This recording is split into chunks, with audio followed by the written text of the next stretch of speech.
Assalamualaikum warahmatullahi wabarakatuh. Saya Diva Aulia Nur Harisani, D22 2020 0329. Di sini saya akan menjelaskan tentang histologi sistem digestif dan macam-macam penyakit pada sistem digestif.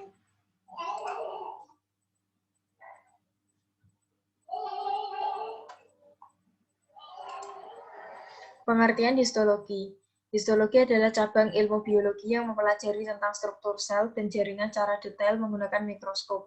Kegiatan histologi dilakukan pada sediaan jaringan yang dipotong tipis. Histologi juga dapat disebut dengan anatomi mikroskopis. Lapisan pada sistem digestif yaitu ada 4. Yang pertama lapisan mukosa, yang kedua lapisan submukosa, yang ketiga lapisan muskularis, dan yang keempat lapisan serosa. Lapisan mukosa berfungsi sebagai pembatas antara isi saluran dan jaringan tubuh, mempermudah transport dan pencernaan makanan, dan meningkatkan absorpsi hasil makanan. Lapisan mukosa terdiri dari 3, yaitu pembatas, epitel pembatas, lamina propria, dan muskularis muscosae. Kemudian ada lapisan submukosa yang berfungsi untuk mengaitkan dengan lapisan yang ada di atasnya. Lapisan ini terdiri dari jaringan ikat, pembuluh darah, dan sel saraf. Lapisan submukosa terdiri dari jaringan penyambung jarang dengan banyak pembuluh darah dan limfa, plexus saraf, submukosa atau Meissner, dan kelenjar-kelenjar dan atau jaringan limfoid.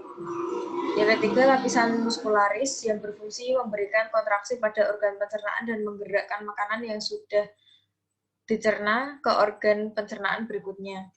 Lapisan muskularis terdiri dari sel-sel otot polos, sebelah dalam tersusun melingkar atau sirkular, dan sebelah luar tersusun memanjang atau longitudinal. Dan yang kedua ada kumpulan saraf yang disebut plexus meenteric atau Auerbach yang terletak di antara 2 sublapisan otot, dan yang ketiga ada pembuluh darah dan limfa. Kemudian yang terakhir ada lapisan serosa yang berfungsi mengurangi gesekan antara organ satu dengan organ lainnya yang berdekatan. Lapisan serosa terdiri dari jaringan penyambung jarang, kaya akan pembuluh darah, dan jaringan adiposa. Yang kedua, epitel gepeng selapis atau mesotel. Kemudian, macam-macam penyakit pada sistem digestif. Yang pertama ada gastroenteritis, yaitu muntah dan diare akibat infeksi atau peradangan pada dinding saluran pencernaan, terutama lambung dan usus. Sebagian besar gastroenteritis disebabkan oleh infeksi virus dan penularannya sangat mudah terjadi. Di masyarakat luas, gastroenteritis lebih dikenal dengan istilah muntaber. Gejalanya yaitu diare, muntah, mual, demam, dan menggigil, sakit kepala, tidak nafsu makan, sakit perut dan nyeri otot dan sendi. Penyebabnya yaitu bakteri, parasit logam berat, dan obat-obatan. Jenis obat yang diberikan pada penderita gastroenteritis yaitu antibiotik seperti amoxicillin, anti jamur seperti nystatin, dan loperamide untuk meredakan diare.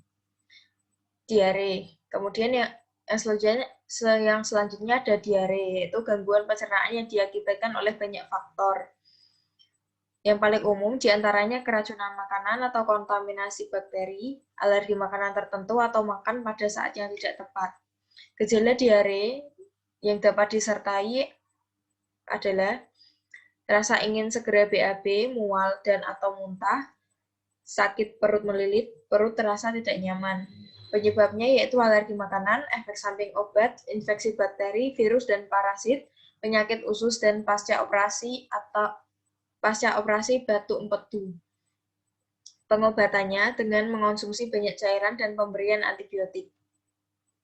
Yang ketiga ada penyakit MAH atau tukak lambung, adalah luka yang terjadi pada lapisan lambung atau usus 12 jari. Gejala MAH pada umumnya yakni kembung, mual, muntah-muntah, dan kurang nafsu makan. Disebabkan oleh beberapa hal, yaitu infeksi bakteri, efek samping penggunaan obat-obatan, efek samping dari sering mengonsumsi makanan tertentu seperti terlalu pedas. Pengobatannya dapat dengan menggunakan antasida, antibiotik, dan antidepresan. Sekian dari saya. Wassalamualaikum warahmatullahi wabarakatuh.